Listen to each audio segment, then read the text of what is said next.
Everyone, welcome to the show. So, as you all probably know by now, Florida residents were able to get a referendum placed on the ballot for this year's election. And so, this referendum would enshrine the right to an abortion in their state's constitution. Because as of now, abortions are banned in Florida after 6 weeks. Now, obviously, it's before most women even know they're pregnant. And we know from polling this isn't a close call anymore. The vast majority of Americans believe that women should have bodily autonomy, especially prior to the viability of the fetus. And even many conservatives now believe that the government has gone too far in taking women's rights away. Well, Florida Governor Ron DeSantis wants to impose his will on the voters, not just women, apparently, anymore. So he's trying to stop people from seeing the truth about his insane law and how cruel it is. And he's trying to intimidate voters because, he's a member of the so-called free speech party that believes in liberty and small government and all that. So here's what DeSatan has been up to. Early last month, the Washington Post reported that Florida's election police unit, yes, that's a thing that actually exists, they started knocking on voters' doors and they started asking them, hey, did you sign this? Did you sign this petition in favor of this amendment and this referendum? Now, what makes this so creepy and why it's being interpreted as blatant intimidation is the fact that the election police showed up with personal information about these voters. So it's not like they just showed up, asked them did you sign this, and then they moved on. There was a man named Isaac Minash, I think is how you pronounce it.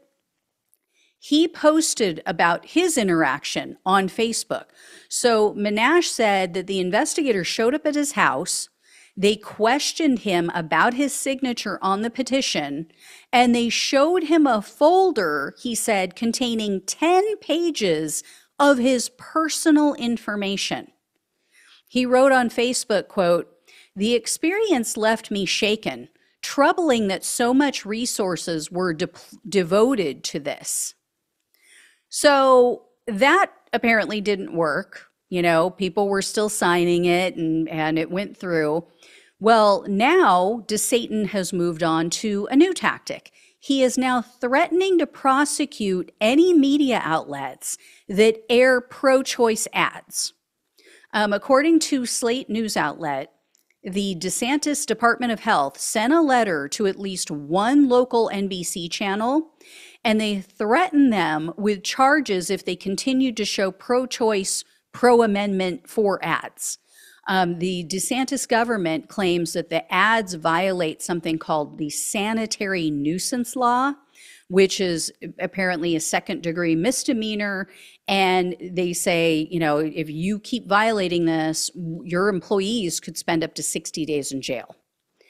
Well, Florida's He-Man Woman Haters Club, the DeSantis government, they claim these ads are misleading. They can harm women's health. I mean, oh my God, the hypocrisy is so rich. I mean, hello, pot, meet kettle. Also, we have something in this country called the First Amendment, the thing that they claim to abide by and love, that protects the freedom of speech, freedom of the press. Apparently, though, down in Magistan, they don't believe in the U.S. Constitution. What sparked this, and what the real issue is there is this damning new ad it features a woman who sadly is dying of brain cancer. She needed an abortion because of this. So in the ad, it's a woman named Caroline. They don't give her last name, but she tells the story of how she was diagnosed with a brain tumor. She was 21 weeks pregnant with a child that she very much wanted. This was going to be her second child. And Caroline already has a little girl. And in the ad, she said, quote, "I just wanted to see my little girl again. I wanted to keep my baby as well, but I wouldn't be able to do the chemo nor the radiation. And they wanted me to get on that as soon as possible because my tumor was very fast growing. The doctors knew if I did not end my pregnancy, the doctors knew if I did not end my pregnancy, I would lose my baby, I would lose my life, and my daughter would lose her mom. Florida has now banned abortions even in cases like mine. So Carolyn went on to say that it was, quote, absolutely the hardest decision I've ever made in my life. But again, she did it in order to have a better chance at survival, to be there for her daughter. Now, luckily for Caroline, this happened in 2022. So the 6-week Florida ban hadn't yet been signed into law. So this ad started airing last week on TV, and the DeSantis Gestapo just lost their shit over it. They claim, oh, her assertions are false because the Florida ban, it includes exceptions to save the life of the mother. That's all well and good, but as we've seen over and over again, since the Supreme Court betrayed American women and took our rights away, doctors are now reluctant to perform any abortions in any situation. And the laws are so vague that the doctors don't know how to interpret them, right? I mean, it's like, okay, well, this woman's life wasn't in immediate jeopardy, but if she didn't get the treatment for her cancer, the doctors were telling her, there's a good chance you're not going to make it. You at least have some chance if we do this. Now, I would argue there are other things she could do. You guys should all check out the documentaries about Dr. Brzezinski in Texas, but that's another story for another day. Anyway, but we've seen throughout the country, in red states specifically, you have women dying. They are developing life-threatening cases of sepsis. They are losing their ability to conceive again in the future. And they're all suffering. They're suffering physical and emotional pain and trauma, all because of Trump's abortion ban. In fact, just today, as I was getting ready to put this whole story together, I saw an article from the Austin American-Statesman. They reported that 1 in 5 OBGYNs are considering leaving the state of Texas because of their state's restrictive abortion laws. There's a company called Manit Health, I think is how you pronounce it.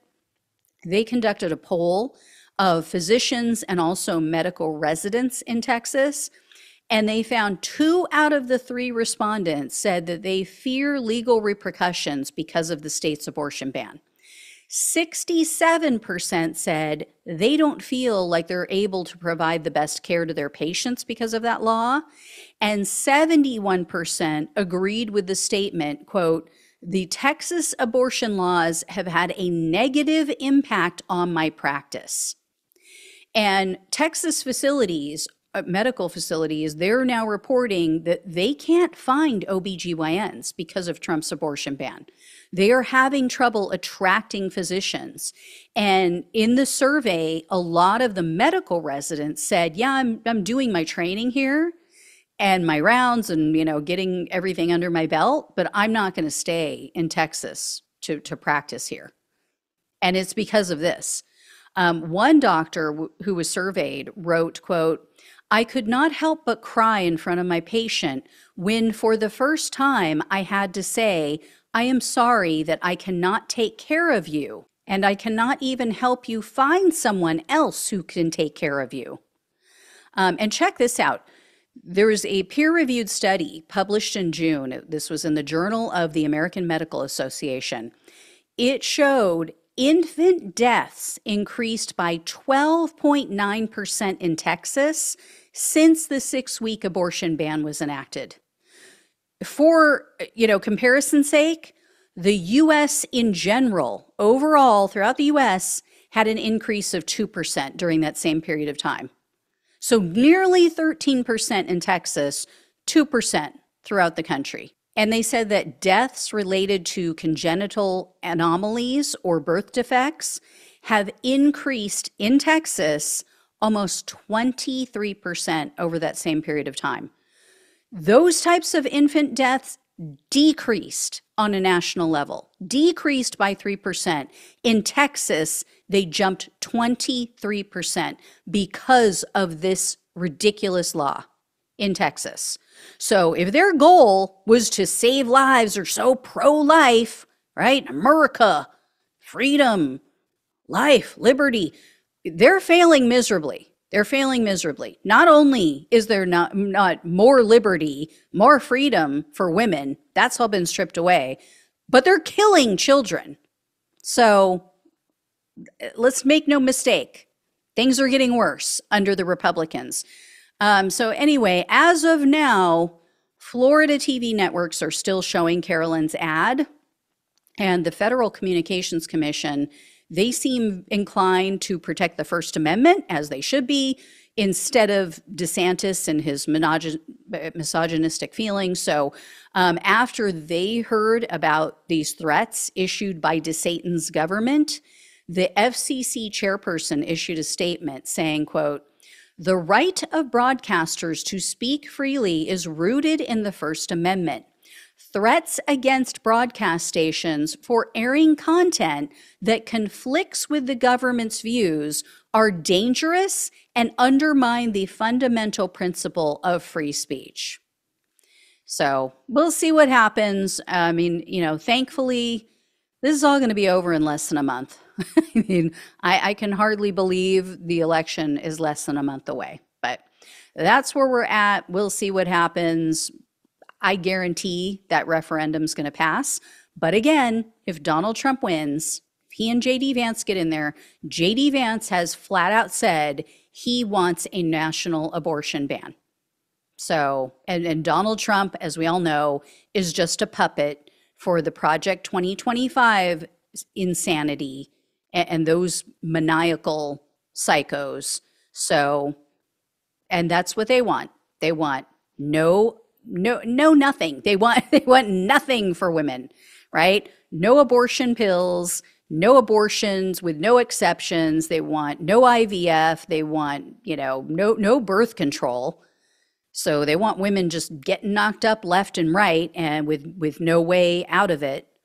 So, they pull his strings. They're the puppeteers, and he's just, he'll be a real boy someday, we hope. Anyway, all right. I will let you know if I hear more. Thank you all so much for watching and listening. Please like, please share, and subscribe. Please donate if you possibly can. Love you all. Take care. Talk with you soon.